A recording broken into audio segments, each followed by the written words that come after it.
அரசே, டாஸ்மாக் கடைகளை இழுத்து மூடு, கள்ளச்சாராயத்தை முற்றிலுமாக ஒழித்திடு என்கின்ற கண்டனங்களோடு மகளிர் ஆயத்தின் தலைமையிலே நடைபெற்றுக் கொண்டிருக்கக்கூடிய இந்த மாபெரும் கண்டன ஆர்ப்பாட்டத்திற்கு வருகை தந்துள்ள அத்துணை தோழர்களுக்கும் அத்துணை சகோதரிகளுக்கும் ஆங்காங்கே நின்று கொண்டிருக்கக்கூடிய பொதுமக்களுக்கும் ஊடகத்துறை நண்பர்களுக்கும் காவல்துறை நண்பர்களுக்கும் என்னுடைய அன்பை தெரிவித்துக் கொண்டு வேதனையோடு என்னுடைய உரையை ஆரம்பம் செய்கின்றேன். மது என்று சொல்லக்கூடிய மாபெரும் அரக்கனை அழிக்க வேண்டும் என்கின்ற கண்டனங்களோடு மகளிர் இன்றைக்கு வீதியிலே இறங்கி போராட்ட களங்களிலே குதித்திருக்கிறார்கள். மது என்று போதை தரக்கூடிய அரக்கனின் மூலமாக தலை நிமிர்ந்து நிற்க வேண்டிய தமிழகம் இன்றைக்கு போதையால் தள்ளாடி கொண்டிருக்கக்கூடிய காட்சிகளை பார்த்துக் கொண்டிருக்கிறோம். கள்ளக்குறிச்சியிலே நடந்த மாபெரும் படுகொலை, அது சாராய கொலை அல்ல, மாபெரும் படுகொலை. அந்த படுகொலை ஒட்டுமொத்த தமிழகத்தை மட்டுமல்ல, இந்திய தேசத்தையே உலுக்கி இருக்கிறது. போதை தரக்கூடிய அத்தனை வஸ்துக்களும் ஹராம் அப்படின்னு இஸ்லாம் சொல்லுது. இன்னைக்கு இருக்கக்கூடிய காலகட்டத்தில் விளக்கம் கொடுக்கிறாங்க. 65 பேரும் கள்ளச்சாராயம் குடித்து மரணித்தார்கள். ஒரே ஒரு கேள்வி கேட்கிறேன், அவர்கள் இறந்தது கள்ளச்சாராயம், கெட்டு போன சாராயம் அப்படின்னா தமிழக அரசு விற்கக்கூடிய டாஸ்மாக் மதுபானம் நல்ல வளங்களையும் நீண்ட ஆயுளையும் உடல் வலிமையும் தரக்கூடிய கிரேப் பாட்டில நீங்க என்ன விற்கிறீங்க? மக்களினுடைய உயிரை மாய்க்கக்கூடிய, பெண்களினுடைய கண்ணீரை பறிக்கக்கூடிய, அவர்களினுடைய வாழ்வாதாரத்தை இன்னைக்கு மண்ணோடு மண்ணாக்கக்கூடிய கள்ளச்சாராயத்திற்கு இணையாக நல்ல சாராயம் என்கின்ற பெயரிலே அரசு முத்திரையோடு மதுபானம் என்கின்ற அரக்கனை விற்றுக் கொண்டிருக்கிறீர்கள். அரசு முத்திரை இருந்தால் அது நல்லது, எந்த விதத்திலே நியாயமாகப்படுகிறது? இன்னைக்கு சிந்திக்க வேண்டிய கடமை இன்னைக்கு நமக்கு இருக்குதா இல்லையா? கள்ளச்சாராயத்தினுடைய மரணத்தினுடைய எண்ணிக்கை ஒரு புறம் இருந்தா, டாஸ்மாக் மதுபானங்களினால தமிழகத்தில் நிதமும் கொலைகளும் கொள்ளைகளும் பெண்கள் மீதான பாலியல் வன்கொடுமைகளும் அரங்கேறிக் கொண்டிருக்கக்கூடிய காட்சிகளை பார்க்கிறோமா இல்லையா? கள்ளக்குறிச்சியில் 65 பேர் மரணித்து விட்டார்கள் என்கின்ற செய்தியை கேட்டவுடனேயே காவல்துறைக்கு நடுக்கம் ஏற்பட்டு 800 பேரை பிடிக்கிறாங்க கள்ளச்சாராயம் காய்ச்சலோட.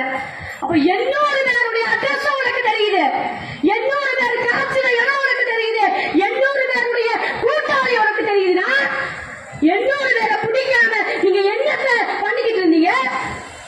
800 பேரோடு தொடர்பில் இருந்தீர்களா?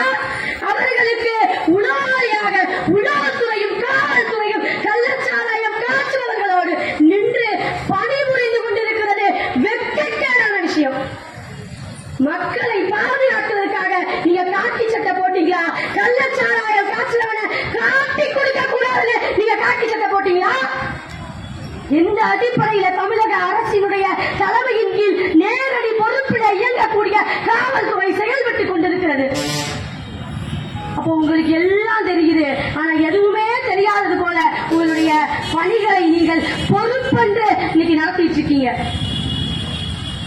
திராவிட முன்னேற்ற கழகத்தினுடைய முதல் கையெழுத்து சட்டமன்றத்துக்கு போன உடனேயே நாங்கள் மதுவிலக்கிற்காக டாஸ்மாக் கடைகளை மூடுவதற்காக போடுவோம்னு சொன்னீங்க.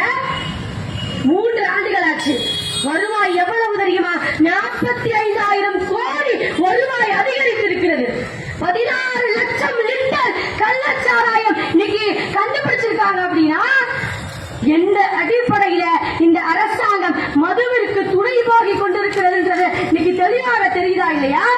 மாநிலத்தினுடைய முக்கியமான நிதி ஆதாரங்களை ஒன்றிய அரசு தடுக்குது.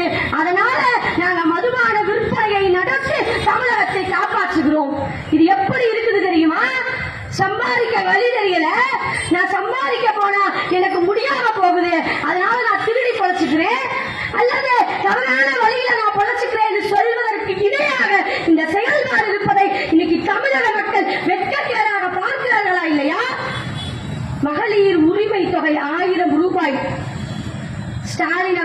அரசினுடைய மிக முக்கியமான திட்டம் மகளிர் உரிமை தொகை 1000 ரூபாய் நீங்க கொடுக்கிறீங்க.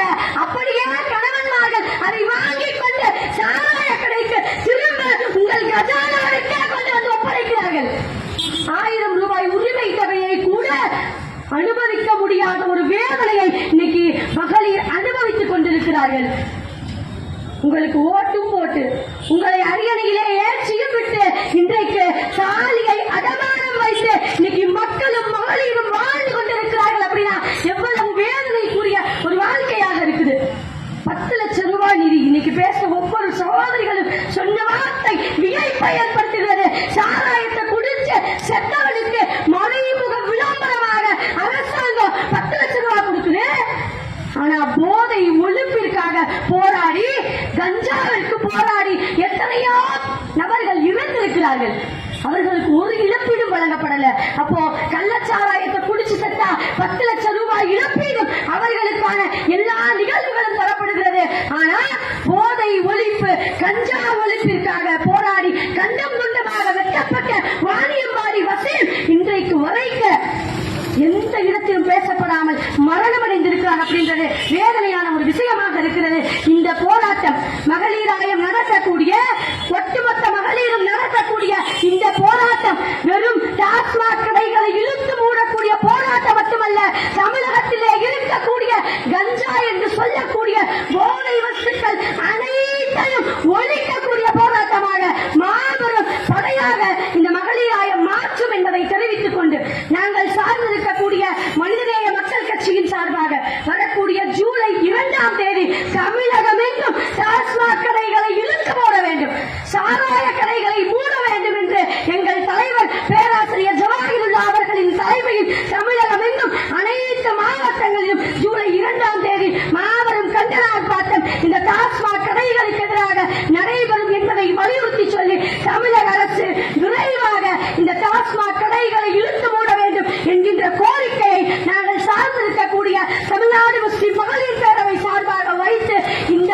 மரணங்கள் இனிமேல் தமிழகத்தில் நிகழக்கூடாது. நிகழ்ந்த அந்த மரணங்களுக்கு சரியான நீதி கிடைக்கப்பட வேண்டும். கள்ளச்சாராயம் மட்டுமல்ல, நல்ல சாராயமும் எங்களுக்கு வேண்டாம் என தமிழக மக்கள் இன்றைக்கு அறைகூவல் விடுக்க ஆரம்பித்திருக்கிறார்கள். அந்த அறைகூவல் சட்டமன்றத்தினுடைய கதவை தட்டும் என்று என்னுடைய உரையை நிறைவு செய்கிறேன். நன்றி. நஜீமா சிங்கமாக சீறினார்கள். அவர்கள் கட்சி கூட்டணியில் இருந்தாலும் கூட இஸ்லாமிய பாதையிலே போதை என்பது மனித சமூகத்துக்கு அறம் என்று சொல்லி மிக தெளிவாக எந்த அளவிற்கு இந்த அரசு காவல்துறையின் உதவியோடு தொட்டிலையும் ஆட்டிக்கொண்டு பிள்ளையும் கிள்ளிவிட்டுக் கொண்டு இரட்டை வேடம் போட்டுக் கொண்டிருக்கின்றது என்பதை ஆணித்தரமாக அடித்து சொல்லி கண்டன உரையாற்றிய தோழருக்கு நன்றி.